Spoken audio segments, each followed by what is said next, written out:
Tikam Samurai. Dalam Kemelut Revolusi. Episode 26. Asmara Putik Jambu. Sudah lama sekali rasanya tak mempergunakan samurai. Saya harus berlatih lagi dari awal. Sudah kaku sekali, dia berkata sambil menimbang-nimbang samurainya. Lambat. Lihatlah, engkau berhasil membelah seekor lalat yang sedang terbang. Persis belah dua, Karibasa menunjuk pada lalat yang terhantar di meja itu. Si bungsu tersenyum tipis. Hanya seekor, Bapak tahu berapa ekor yang ingin saya bunuh tadi? Ada 4 ekor mereka terbang. Dan ternyata hanya seekor yang kena. Dahulu keempatnya pasti mati. Tapi kini, lihatlah, saya sudah terlalu lambat. Dia berkata. Karibasa menggeleng-geleng. Takjub. Kagum. Dan siang itu si bungsu memang mulai berlatih mempergunakan samurainya. Dia berlatih di halaman belakang. Mula-mula dia berlatih mencabut samurai itu. Sekali 2, 3 kali, 4 kali, 11, 30, 80, 120. Dan peluh membasahi tubuhnya. Tangan kanannya yang mencabut samurai itu rasa kesemutan. Sebab kecepatannya mencabut samurai sudah agak lumayan. Dia sadar sepenuhnya, dalam pertarungan dengan samurai kecepatan mencabut samurai sangat menentukan. Apalagi kalau perkelahian dilakukan dalam jarak sejangkauan tangan. Dan perkelahian antara pesilat-pesilat yang tangguh dan perkelahian satria, memang dilakukan dalam jarak jangkau samurai. Namun tak kalah pentingnya dari kecepatan adalah faktor ketepatan. Cepat dalam mencabut samurai, dan tepat dalam teknik menyerang. Itulah yang sempurna. Kecepatan saja tanpa ketepatan serangan, percuma saja. Setelah samurai dicabut, lalu diapakan? Maka ketepatan yang menentukan. Makanlah, nasi telah saya letakkan. Tiba-tiba dia mendengar suara Salma. Dia mengambil handuk kecil di jemuran. Kemudian melangkah ke bawah pohon jambu perawas. Apakah Bapak sudah kembali? Tanyanya. Tidak. Bapak sudah berpesan bahwa dia akan ke Tigo Baleh. Ada urusan di sana. Dan mungkin sampai malam nanti dia tak kembali. Si bungsu segera ingat bahwa malam nanti akan ada rapat di tempat biasa, seperti yang dikatakan kurir tadi pagi. Dia menatap pada Salma. Sebuah rencana muncul di kepalanya. Sebuah rencana lagi. Tapi harus dia laksanakan. Yaitu sebelum dia pergi meninggalkan negeri ini menuju Jepang. Namun sebelum rencana itu dilaksanakan, dia harus latihan dulu dengan baik. Salma, mau membantu saya? Salma menatapnya. Kemudian tersenyum. Dan turun ke halaman belakang. Apa yang dapat saya perbuat? Tunggu sebentar, dan si bungsu memanjat batang jambu perawas di dekatnya. Mengambil putiknya. Ketika dia tengah memetik putik buah perawas itu, dia teringat belum minta izin. Dia menoleh lagi pada Salam. Boleh kuambil putiknya ini bukan? Tanyanya. Salma hanya tersenyum. Boleh ndak? Tanyanya ragu melihat senyum gadis itu. Dia ragu dan berdebar melihat senyum Salma yang memikat. Masih tetap tersenyum, gadis itu menjawab, ambillah. Abang tinggal memilih mana yang abang suka untuk memetiknya. Si bungsu merasa disindir. Tapi dia memetik terus. Tolong tampung di bawah, katanya. Salam mengambil sebuah panci. Kemudian menampung putik-putik perawas itu. Umumnya yang dipetik si bungsu adalah yang sebesar ibu jari. Cukup lama dia memetik. Ketika sudah terkumpul sekitar 100 buah, dia baru turun. Salma jadi heran, untuk apa putik perawas sebanyak ini oleh anak muda itu? Tapi keherannya dia simpan saja di hati. Nah, kini tetaplah tegak di sini, ambil 2 buah kemudian lemparkan ke arahku kuat-kuat. Mengerti? Salma mengangguk. Kini dia mengerti bahwa putik jambu itu akan dipergunakan sebagai alat untuk latihan. Si bungsu mengambil jarak 10 depa di depan Salma. Kemudian memandang pada gadis itu. Samurainya dia pegang dengan tangan kiri. Sementara tangan kanannya tergantung lemas di sisi tubuh. Dia memusatkan konsentrasi. Menatap diam-diam pada Salma. Salma jadi gugup ditatap begitu. Kemudian menunduk. "Hei, jangan menunduk," si bungsu berseru. Salma jadi merah mukanya. "Abis abang tatap begitu terus-terusan, saya jadi gugup," katanya tersipu-sipu. Dan tiba-tiba si bungsu pula yang jadi jengah. Namun dia kuat-kuatkan hatinya. Dengan muka yang juga bersemu merah, dia kembali menatap Salma. Gadis itu juga menatapnya. "Nah, siaplah. Engkau boleh melemparkan 2 buah putik jambu itu bila saja engkau sukai. Dan jangan berhenti. Lemparkan terus sekali 2 buah. Mengerti?" Salma mengangguk. Dia ingin membantu anak muda ini. Membantu mengembalikan semangat dan kepercayaan terhadap dirinya. Dialah yang paling mengetahui betapa anak muda ini kehilangan kepercayaan terhadap dirinya sejak disiksa dalam terowongan itu.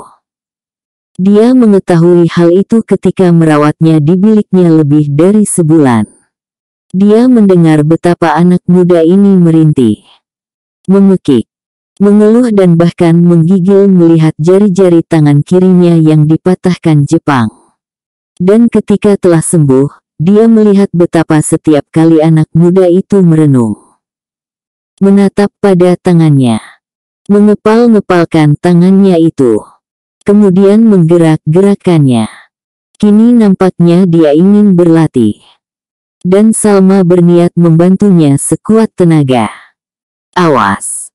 Gadis itu berteriak tiba-tiba sambil melemparkan 2 buah putik perawas. Lemparannya cukup cepat dan kuat. Si bungsu terkejut, dan tangannya menggapai ke hulu samurai. Tapi kedua putik perawas itu telah mengenai tubuhnya sementara samurainya belum keluar sedikit pun.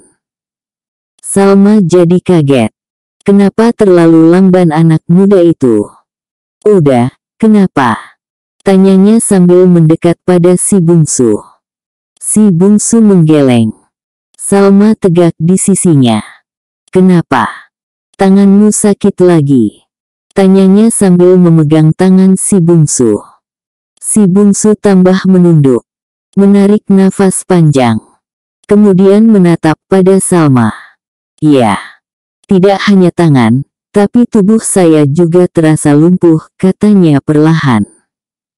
Salma jadi pucat. "Kenapa?" bisiknya.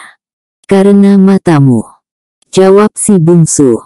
Salma membelalak.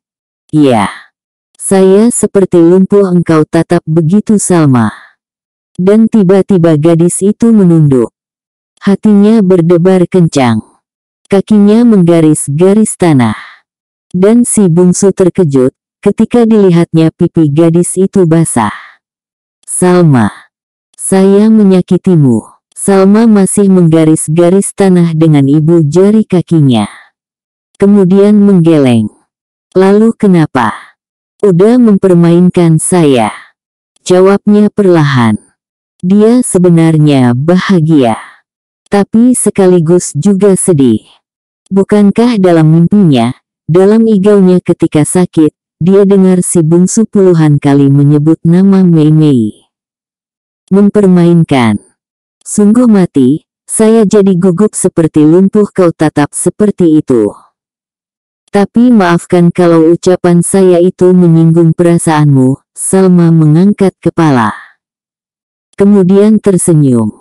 Betapapun dia harus membantu anak muda itu mengembalikan kepercayaan dirinya. Tidak marah. Tanya si bungsu. Salma menggeleng. Salma tersenyum. Si bungsu menarik nafas. Si bungsu balas tersenyum. Kemudian Salma kembali ke tempatnya, ke sisi baskom yang berisi putik jambu di atas meja kecil di bawah batang perawas. Kita mulai lagi, tanyanya. Ya, tapi jangan kau sihir dengan matamu. Tangan saya bisa tak bergerak, jawab si bungsu bergurau. Salma tertawa kecil. Tangannya mengambil 2 buah putik perawas di sampingnya. Kemudian tegak lurus. Siap, tanyanya. Si bungsu menarik nafas. Memusatkan perhatian kemudian mengangguk. Salma tak segera melemparkan putik jambu itu. Ada beberapa saat dia berdiam, kemudian baru melemparkannya sekuat tenaga. Samurai si bungsu berkelabat, memancung ke kiri dan ke kanan. Kemudian samurainya masuk kembali ke sarangnya. Namun kedua putik jambu itu mengenai tubuhnya. Gagal. Salma menatapnya. Saya gagal, kata si bungsu perlahan. Namun saat ini Salma sudah mengambil 2 buah lagi putik jambu dari dalam baskom. Dan ketika kata-kata gagal itu diucapkan si bungsu, Salma melemparkan putik jambu tersebut. Jambu itu melayang cepat sekali. Si bungsu tak sempat berpikir, dengan cepat mengandalkan instingnya, tangannya bergerak. Mencabut samurai dan membabat ke depan. Kena. Ya, sebuah dari putik-putik jambu itu kena. Meski tak tepat, tapi putik jambu itu sempat sumbing. Mereka bertatapan lagi. Sudah mulai sedikit. Salma berkata sambil mengambil lagi putik jambu tersebut. Dan tiba-tiba melemparkannya kembali, si bungsu mencabut samurainya. Membabatkannya. Gagal. Dia gagal lagi. Samurainya memang tercabut dengan cepat. Bahkan hampir-hampir tak terkejutkan oleh mata Salma. Namun babatannya meleset. Demikian mereka ulangi berkali-kali. Sampai akhirnya si bungsu mulai biasa lagi. Tangannya mulai melemas tidak kaku seperti awalnya. Beberapa kali, samurainya sempat membelah sebuah putik jambu itu persis di tengah. Kemudian gagal lagi. Kemudian tepat lagi. Begitu silih berganti. Tapi menjelang putik jambu itu habis 2/3, dia sudah bisa membelah 2 putik jambu yang dilemparkan Salma. Mereka hanya istirahat kalau tangan Salma atau tangan si bungsu sendiri sudah penat dan pegal. Lalu mereka mengulangi lagi latihan itu. Suatu saat, Salma berkata, "Nah, itu ayah pulang." Si bungsu menoleh ke belakang, dan saat itulah Salma melemparkan kedua putik jambu di tangannya ke arah si bungsu. Telinga si bungsu tajam mendengar sesuatu menuju ke arahnya. Dia berpaling, dan saat itulah kedua putik jambu yang dilemparkan Salma menghantam dada dan kepalanya. Si bungsu tertegun. Dia kaget bukan main. Salma menarik nafas panjang. Abang tertipu, dan kurang waspada, katanya perlahan. Si bungsu mengangguk. Dia jadi kagum akan kecerdasan gadis ini. Terima kasih Salma. Engkau mengingatkan aku sesuatu, kini kita lanjutkan latihan dengan caramu itu, engkau lelah. Salma menghapus peluh di wajahnya yang memerah seperti tomat. Kemudian menggeleng. Si bungsu membelakang kemudian berkata, "Nah, untuk tahap pertama, engkau harus bersuara bila melemparkan putik jambu itu. Nanti kalau sudah terbiasa, baru engkau lemparkan tanpa peringatan, awas." Salma melemparkan putik jambu di tangannya tanpa memberi kesempatan jarak pada si bungsu. Si bungsu menajamkan pendengaran. Kemudian mencabut samurai dan berputar sambil menghayun samurai di tangannya. Teras. Teras. Tapi samurainya menerpa angin kosong. Salah satu di antara putik jambu itu mengenai dadanya, yang satu lagi terus ke belakang jatuh ke tanah. "Gagal, kita teruskan," katanya sambil berputar. Salma kali ini memberi kesempatan pada anak muda itu untuk bernafas. Perlahan mengambil buah jambu di baskom. Kemudian dengan teriakan, "Awas!" sekali lagi, dia melemparkan putik jambu itu. Si bungsu mencabut samurai menanti sesaat kemudian berputar sambil menghayun samurainya. Kena. Ya, kini satu di antara putik jambu itu kena persis pada pertengahannya. Dan latihan itu mereka ulangi terus. Terus dan terus hingga si bungsu dengan tepat mengenai kedua putik jambu yang dilemparkan di saat dia membelakangi itu. Hari-hari berikutnya si bungsu mencoba metode yang dulu pernah dia lakukan di Gunung Sago, yaitu mengendalikan pendengarannya sambil memicingkan mata. Dia duduk bersila di tanah kemudian memejamkan mata. Dan Salma kembali melemparkan putik-putik jambu itu. Seperti halnya setiap permulaan, pada awal-awalnya dia selalu gagal. Tetapi makin lama, tangannya makin mahir. Dan pendengarannya makin terlatih. Dan kini kedua putik jambu itu senantiasa terbabat belah dua. Suatu saat si bungsu merasa ada lebih dari 2 putik jambu yang menyerangnya. Dia membabat 3 kali. Kena. Suatu saat 4, 5, 6. Dan dengan kecepatan yang luar biasa, sambil tetap memicing dia membabat terus. Dan kena. Dan akhirnya dia mendengar tarikan nafas di kejauhan. Tak ada lagi putik jambu yang dilemparkan. Lambat-lambat dia membuka mata.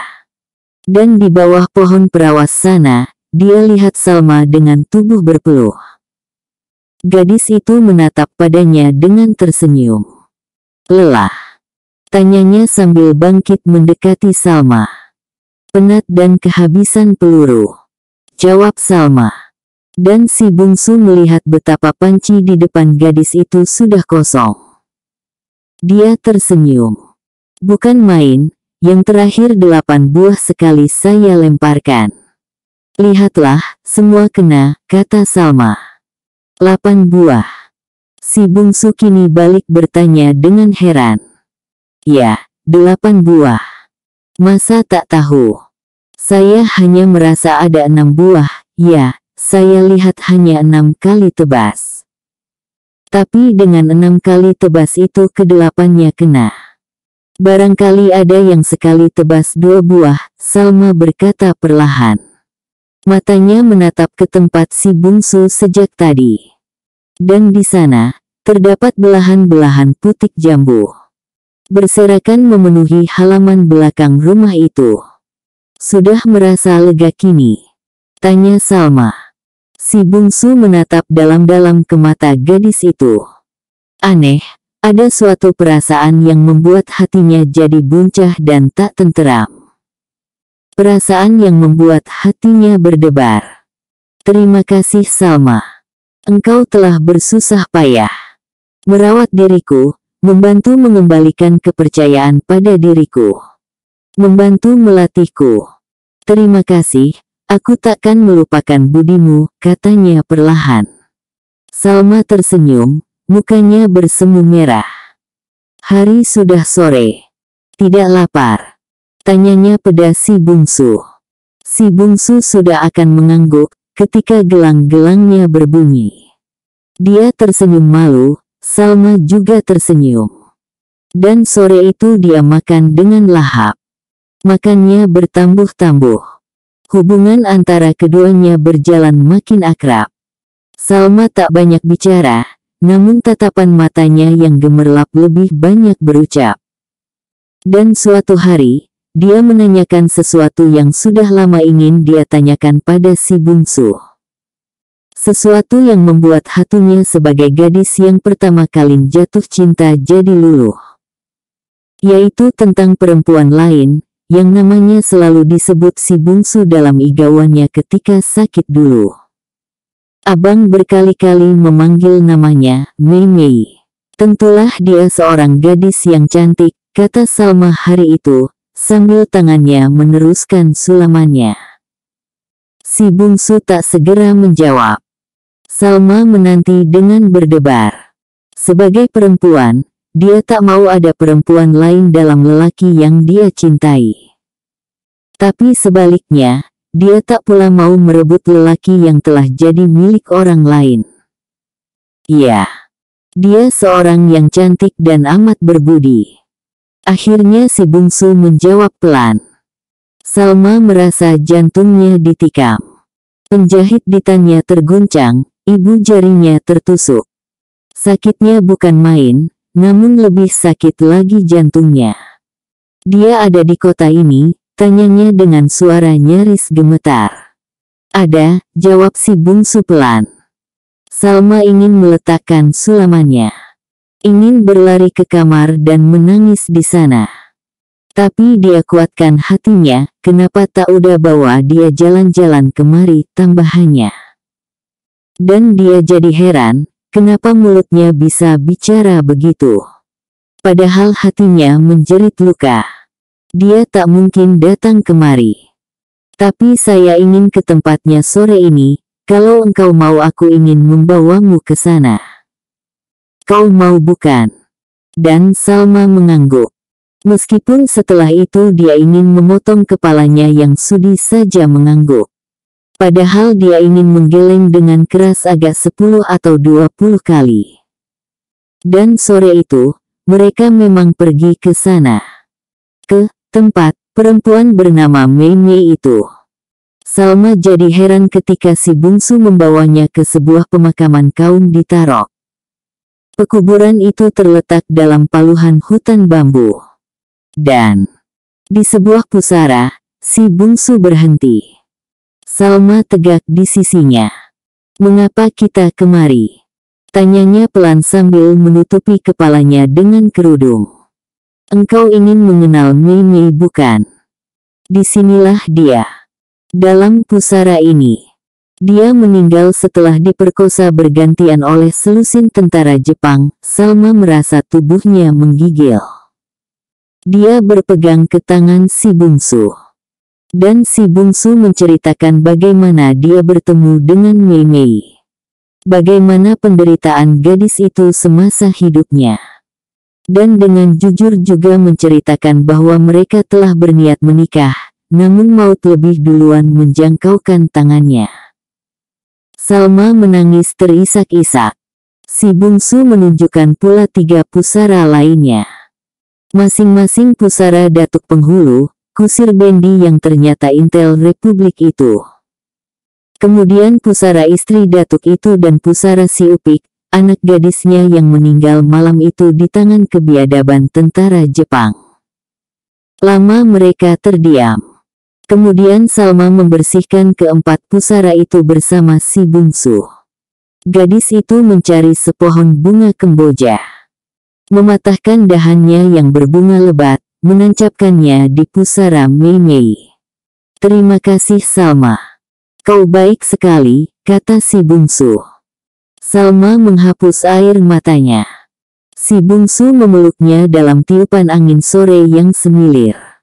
Tak ada ucapan yang keluar. Namun Salma merasakan pelukan itu alangkah membahagiakan. Kukuh dan tenteram. Dia ingin berada di sana, dalam pelukan yang membuat hatinya berbunga itu untuk selama hidupnya. Suatu hari, ketika dia kembali duduk di beranda depan, dia melihat dan mendengar derap sepatu tentara. Salma, katanya memanggil ketika melihat 6 orang serdadu Jepang lewat di depan rumah dengan bedil di tangan. Salma datang ke beranda depan. Mereka selalu lewat di jalan-jalan kota sejak kemerdekaan. Ya, mereka mengadakan patroli. Setiap hari mereka patroli 3 kali. Mengitari kota. Memasuki jalan-jalan kecil. Dan setiap regu patroli terdiri dari 6 orang. Begitu terus tiap hari, si bungsu mengangguk-ngangguk. Dan dia berpikir lagi tentang rencananya beberapa hari yang lalu. Rencana yang disusun untuk membuat sebuah pembalasan. Rencana gila, tapi dia berniat untuk melaksanakannya. Kalau Bapak pulang, katakan saya pergi jalan-jalan, si bungsu berkata sambil mengambil samurainya.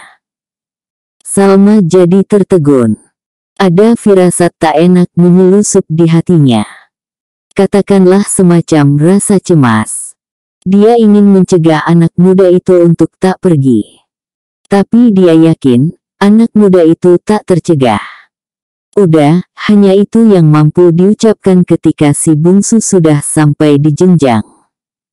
Si bungsu berhenti, menoleh ke belakang.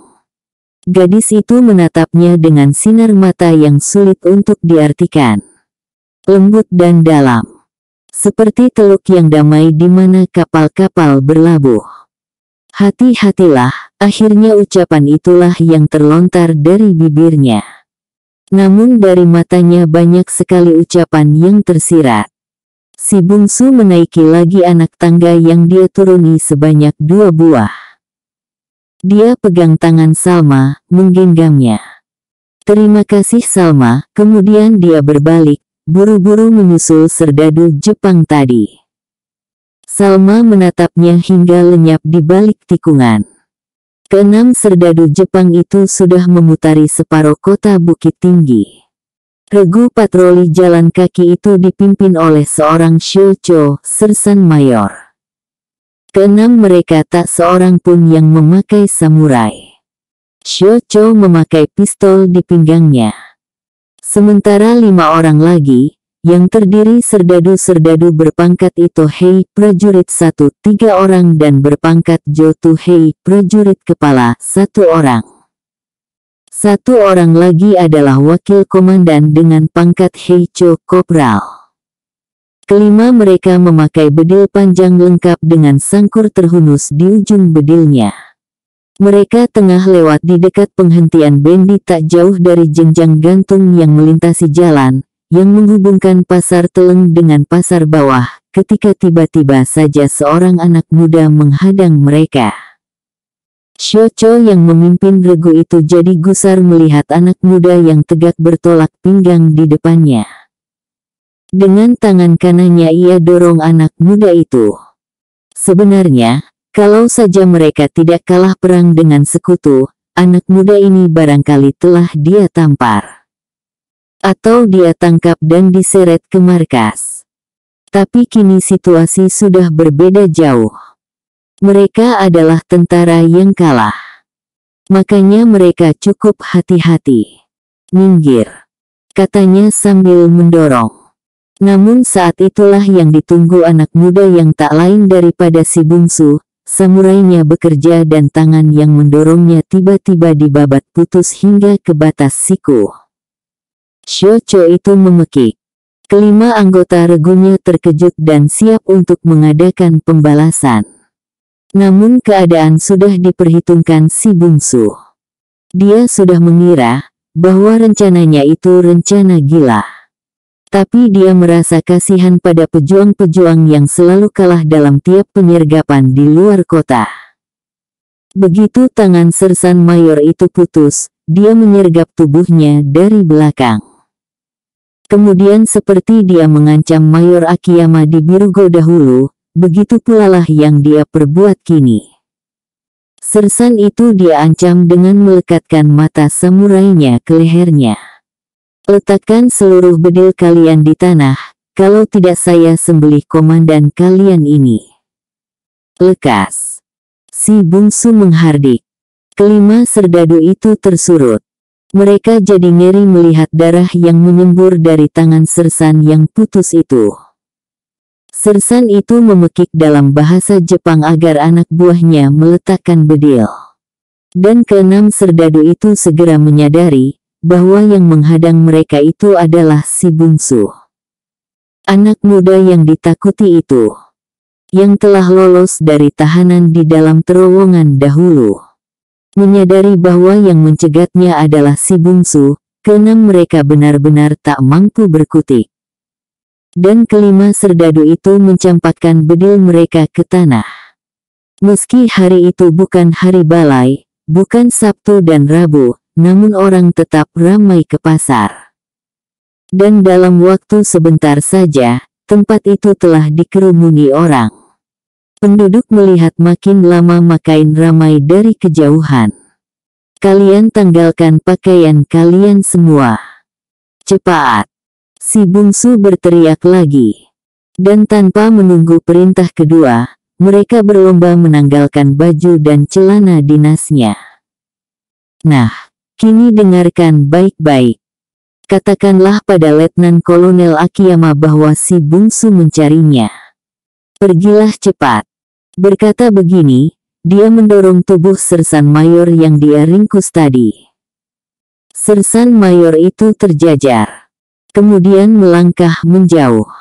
Pergilah sebelum saya berubah niat, kata si bungsu. Yang lima mundur menjauh, Sersan itu juga. Namun si Sersan kini mempunyai niat lain. Si bungsu ternyata lupa melucuti senjata pistol di pinggangnya. Kini jarak mereka ada 10 depa. Bukankah samurai si bungsu tak berdaya dalam jarak begitu? Dia pasti bisa menghajar anak muda itu. Maka dengan perhitungan begini, tiba-tiba tangan kirinya mencabut pistol di pinggang. Bagero, bungsu jahanam, kubunuh kau. Teriaknya begitu pistolnya keluar dari sarangnya. Dan kelima serdadu Jepang yang lain pada berhenti. Mata si bungsu tiba-tiba menyipit. 10 depa. Dia perhitungkan jarak itu. Berapa kalikah dia harus bergulingan maka sampai ke Jepang yang potong tangannya itu? Atau dia lemparkan sajakah samurainya dari sini? Peluru pistol itu pasti lebih cepat. Perhitungan ini diambil dalam waktu yang hanya 2 detik. Sebab pistol itu sudah akan diangkat untuk ditembakkan. Penduduk pada terpekik dan mundur. Dan saat itulah tubuh si bungsu bergulingan di tanah. Lompat tupai. 3 kali, 4 kali bergulingan tiba-tiba dia dengar letusan. Kakinya terasa panas, luka. Saat itulah dia bangkit. Sebuah letusan lagi, dan rusuknya terasa pedih. Luka. Jaraknya masih 4 depa. Samurainya tiba-tiba keluar dan melayang. Krip. Lemparannya tepat mengenai jantung Sersan Mayor itu. Tertancap hingga ke hulunya dan tembus terjulur panjang di bahagian punggung.